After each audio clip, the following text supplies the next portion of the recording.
What's going on, everybody? Welcome back to another episode of the Saturdays in Stores podcast brought to you right here on the Crossover Media Network. My name is Kanaye, and I really just don't know what it is with big things coming out in terms of news with UConn basketball when I already have a video uploaded for Saturday. That's happened two or three times now. I mean, most recently the me uploading the video about the Malachi Smith commitment and then Darius Adams decommitting the following day. So me having to make another video. And then last Saturday, I had the video about Jacob Ross, Jaden Ross' younger brother, committing to UConn. Definitely go see that video. That was last week's episode. Check that out if you haven't already. But yeah, same day, on Saturday in the afternoon, Dwayne Koroma, a transfer from Moyne, just committed to UConn, or I should say, committed to UConn last Saturday, and he's definitely someone that I'm fairly high on in terms of a get that UConn got in the transfer portal this cycle. But I'm going to break that down, just my thoughts and reactions to the signing in the transfer portal by UConn, and kind of what it means for the team and the program going into next year. But before we get into that, if you like this podcast or anything else you see on this channel, please do anything you can to engage with our videos, whether it's liking them, subscribing to our channel, or just telling other people. It really does help with being able to get these videos out to a larger audience. So let's get right into it. Dwayne Koroma is a rising senior, played at Moyne this past season, actually played against UConn and was the leading scorer, if I'm not mistaken, in that game. At least he was for Moyne. I think he had 16 in that game. Um, but this is going to be his fourth school in 4 years in college. So, some people see that as a concern, but I definitely feel like he really didn't have too big of a role on the teams he played on until he was at Moyne this past year.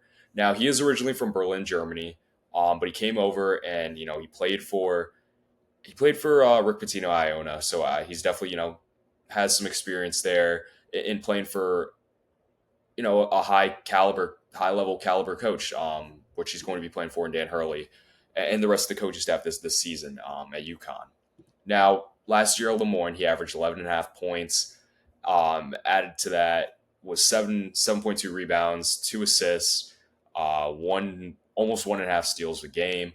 But I think what's most notable is how he shot 71% from the field. Very limited in terms of volume on 3 pointers. He only took, I believe, 14 threes this past year and only 33 threes for his career. He made 5 of the 14 this past year. But I definitely think he has showcased the ability to step out and hit a 3-point jump shot. But again, I think what is most notable is his efficiency around the rim. I mean, he's a really stellar athlete. In the highlight tape that I saw from him this past year at Moyne, he really was able to throw down some nice dunks. And again, get on the glass, finish around the rim. He's 6'8", 205 pounds. What I think the coaching staff sees in him vision wise as to what his role is going to be is probably, I would bank on this guy kind of being that backup five ish small ball five to kind of challenge Ryba for some of those minutes coming off the bench. He's a change of pace guy as opposed to Terrace Reed, where this guy can really get up and down the floor. And again, he's not Samson Johnson. Samson Johnson is, these guys are different players, but I think what Dwayne Koroma could provide as a small ball five, potentially coming off the bench in a backup center spot, is definitely going to bring a unique skill set to the table if that is the role he ends up playing. Now, I think he's a solid defender from what I saw and what I've heard from other people who cover college basketball. So I think that's definitely important to note. And Moyne, that's a program on the come up. They just became D1, I want to say 1 or 2 years ago. So very new to playing at that kind of high major level as a program, but Dwayne Koroma's played D1, all 4 years. He was at Iona, he played at UT Arlington after sitting out for a year, and then Moyne last year. Now he's at UConn.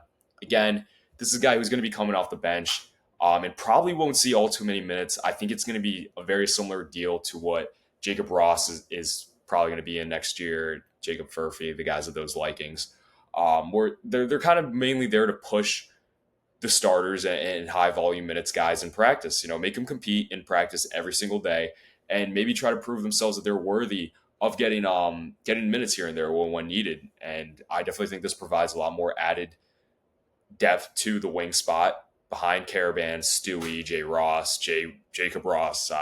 Jaden. I need to specify that now going forward, of course. Um, but he's not someone who you're going to be completely relying on as a guy who is either neither going to start nor be in a high impact role off the bench necessarily. But again, like I mentioned, I definitely think he's a guy who could challenge Eric Riba for some minutes at that backup five position. Of course, he can also play the four, could give Alex Caravan a breather whenever he needs it. Jay Stu, same deal. But again, I think it was a fairly solid signing by UConn out of the transfer portal. Again, I think it just adds some more depth, which you probably needed at the wing spot, backup five, depending on it. Again, small ball five, he'd probably be playing in that kind of role, I would think. But we'll see what ends up kind of how that ends up working out.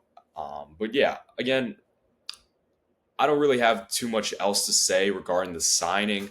I'm a fan. I don't have anything strongly, to say about the sign. I just think it was a depth get, and yeah, I like the way this roster is shaping out. I wouldn't be shocked if this video goes up tomorrow and another guy's commits. If that does happen, I would put my money on it being Armani Ziegler. He's a guy who played at St. Peter's this past year. I don't know his stats off the top of my head, but he is the younger brother, I believe, of Zakai Ziegler, who obviously played at Tennessee the past few years. I forget off the top of my head if he's the younger or older brother, but he is taller than Zakai. Zakai was only like 5'9", I believe. Armani is around 6'2", 6'3", but he played in Jersey City at St. Peter's. Good defensive guard, can bring playmaking. I think he averaged around 5 assists a game this past year for the Peacocks out in Jersey City. So I definitely think that would be another good depth piece to get. It is getting really crowded in the backcourt though, so that move would confuse me a little bit. But I definitely like what the skill set he can bring. Just more playmaking, of course, between Silas, Malachi Smith, and if you add to Armani Ziegler, then that's another great piece in terms of your depth and guys in a facilitating role. So I wouldn't hate the move either. But like I said, I in a few videos back, I think the important things to address after the Malachi Smith signing was probably to get another wing who could both defend and shoot. I don't know that UConn necessarily addressed that with either of these guys between Jacob Ross and Dwayne Koroma. But that backup five spot that I said, someone who could rim run, challenge Riba for some of those backup minutes, that might be this in Koroma. So if that's the case, then I like it. I talked about it. You didn't really need to pluck out one of the top options. Probably could have got a mid-major guy who only has a year of eligibility left or so. But yeah, and then Jacob Ross, maybe he was that developmental piece I was talking about where he has 2 to 3 years of eligibility that you get out of him in school. But I think that pretty much takes care of everything I have for this episode today. I could not tell you whatsoever if I think UConn is done in the portal or not. I would assume probably not. I do think they have 1 or 2 more scholarship spots to fill out, so maybe we'll see that with Armani Ziegler. If not, maybe you get another shooter, another wing, even though, again, it is getting really crowded in both the backcourt and the wing spot with some of the guys that UConn has brought on recently. But again, I really do like how this roster is shaping out. I'm really, really excited to see the Huskies back in action. I know it's a long wait, almost 6 months, I believe. But yeah, you need guys to make leaps this year. Really, everyone kind of needs to take a leap in a way. Silas does, Solo. Stewart really, really needs to take a leap. Just like I talked about, I think he has a chance to be such a good offensive player. Like he's showcased the potential for being at times. And on top of that, you need Caravan to kind of go back to form the way he was the years prior to this past season, where he's not the number one option, has guys to fall back on, where the defensive scouting report when teams are playing against UConn doesn't have Alex Caravan circled at the top. And then Terrace, of course, you need him to be an all-league player. You need him to be one of the most dominant post presence in the country next year. And the guys off the bench need to take leaps.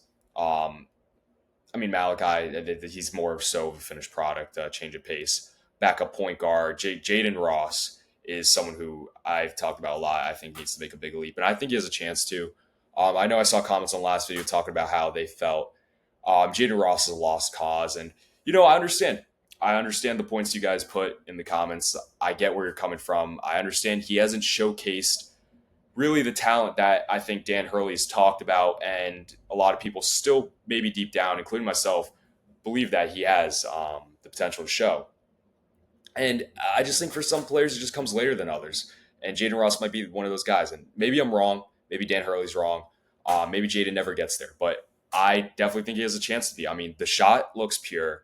He just needs, it's a matter of finding confidence in it and, being consistent. And, he showcased flashes throughout the season of what he's able to do offensively with the ball.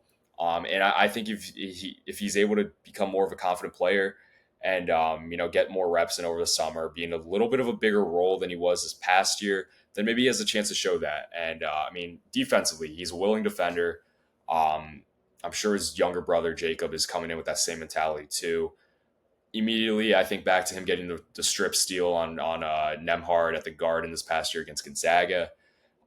He's a willing defender. I think that's really important to have, and the continuity, bringing back program guys like this entire um, 2024 freshman class, 2023-24 freshman class of, you lose Castle of the NBA, Yusuf to High Point, but you still got the bones of Solo, Stewie, and Jaden Ross. I can't only say J Ross anymore. But again, I like the way this roster is shaping out. Definitely really looking forward to seeing them play. Can't come any sooner, really. It's tough. Me and Josh talk about it all the time. It's tough when there's no games going on for us to break down or cover. But I think it's going to be well worth the wait this year for both UConn and the rest of the country around college basketball. The teams are really loading up. This top 10, every roster going into next year's preseason top 10 is so stacked. And a lot of the best teams are playing each other in out of conference scheduling. So super psyched about that. We get to see the best teams play each other almost right away. And I think it's going to make for an amazing start to what hopefully is a really, really good college basketball season. But again, I think that takes care of everything today for this episode of the Saturdays in Stores podcast. Please, as always, like I mentioned at the start, engage with our content any way you can. And until the next episode I put out to you guys, whenever UConn makes another move, we'll see what goes down with that. But I'll see you all next time.